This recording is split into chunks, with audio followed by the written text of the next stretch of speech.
সন্তানৰ ভৱিষ্যত আৰু অভিভাৱকৰ ভূমিকা অৱশেষত কথামতে কাম কৰি দেখুৱালে চৰকাৰে পূৰ্বতে কোৱাৰ দৰে নিৰ্ধাৰিত দিনতে হাইস্কুল শিক্ষান্ত পৰীক্ষাৰ ফলাফল ঘোষিত হ'ল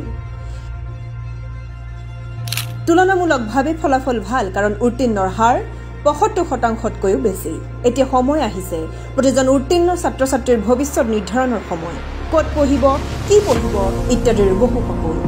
এই সকলোবিলাক কথা তেওঁলোকৰ যোগ্যতা আৰু ইচ্ছাৰ ওপৰত নিৰ্ভৰ কৰিব বহু সময়ে দেখা যায় যোগ্যতা থকাৰ পিছতো বহু ছাত্ৰ ছাত্ৰীয়ে বিশেষ বিষয় কিছুমান পঢ়িব নোখোজে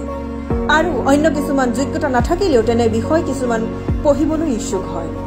তেনে বিসংগতি আহি পৰিলে বহু সমস্যাৰ সৃষ্টি হয় তেনে সময়তে সেই কুমলীয়া বয়সৰ ছাত্ৰ ছাত্ৰীসকলৰ অভিভাৱকৰ ভূমিকা গধুৰ হৈ পৰে কাৰণ তেনে ছাত্ৰ ছাত্ৰীসকলক উচিত পথ দেখুৱাৰ গুৰু দায়িত্ব অভিভাৱকে তেতিয়া ল'ব লগা হয় এই ক্ষেত্ৰত প্ৰয়োজন সাপেক্ষে জ্ঞানীজনৰ পৰামৰ্শ লোৱা উচিত কলা বিজ্ঞান বা বাণিজ্য যিয়ে বিভাগত তেওঁলোকে পঢ়িবলৈ যোগ্যতা আৰু ইচ্ছা থাকে সেই বিভাগতে তেওঁলোকে নামভৰ্তি কৰিব লাগে এই ক্ষেত্ৰত বিশেষ প্ৰয়োজন নহলে অভিভাৱকে হকা বাধা কৰা অনুচিত কাৰণ মেধা থাকিলে